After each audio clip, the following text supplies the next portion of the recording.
Couple other things that I wanted to get on out of here. I wanted to get to before I got out of here today. I brought up Sam Darnold because I thought it was fair and it was necessary. Want to give love to Brock Bowers, that tight end for the Las Vegas Raiders, balling the way that he balled, because this brother ended up having the most catches in the season by a rookie at any position. That was formerly held by Puka Nacua for the Los Angeles Rams, by the way. And not only did he do that, but Brock Bowers had achieved the most receiving yards in the season by a rookie tight end, and that record was formerly held by Mike Ditka. So I'm thinking about that. This guy was drafted 13th out of Georgia and balling for the Las Vegas Raiders. Is the only bright spot that the Raiders have had to rave about. So props to him. Props to Baker Mayfield for his 5 touchdowns on Sunday afternoon, albeit against the Carolina Panthers. The Tampa Bay Buccaneers are still in the race for the NFC South Division crown. Okay.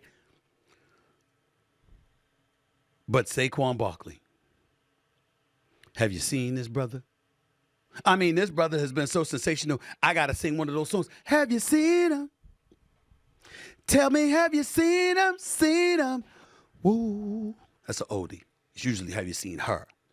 But I'm saying him for the purposes of Saquon Barkley, who rushed for about 167 yards, who finished right now. He has over 2,000 yards rushing. Had 176 yards on 17 carries and a touchdown against the Giants back in October. Had a season-high 10.4 yards per carry in that game. Why am I bringing that up?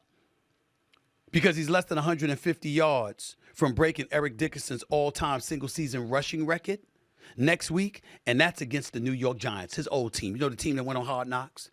Talking shit about him, acting like they could afford to lose him, acting like it wasn't a big deal to let him go.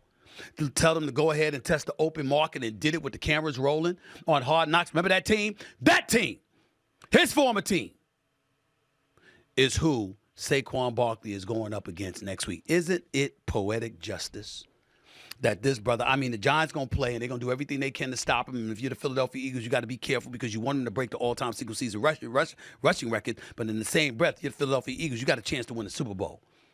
The Lions got 17 people on injured reserve. The Vikings are still being quarterbacked by Sam Darnold. If you're the Philadelphia Eagles, you got to believe you could take them. You got the Green Bay Packers. They came on late, but they were getting blown out before they came on late against the Minnesota Vikings. Okay? Vikings don't miss those 2 field goals.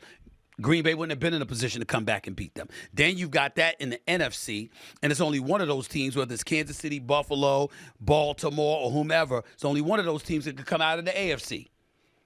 So you're the Philadelphia Eagles. You got a chance, and you got a decision to make because you want Saquon Barkley to go for that all-time single-season rushing record, especially against the New York Giants. But the flip side is you don't want to put yourself in a position where he could ultimately get hurt because without him, Philadelphia ain't winning no damn Super Bowl. So we got to get that out the way right now. 1 game left. Saquon Barkley, he's just 101 yards away from Eric Dickerson's all-time rushing record. 101 yards. You got to put him out there to go for it. But in the same breath, you got to be careful not to jeopardize his health. You got to, because it ain't worth it. It just ain't. So let's be very, very clear about that and leave it at that.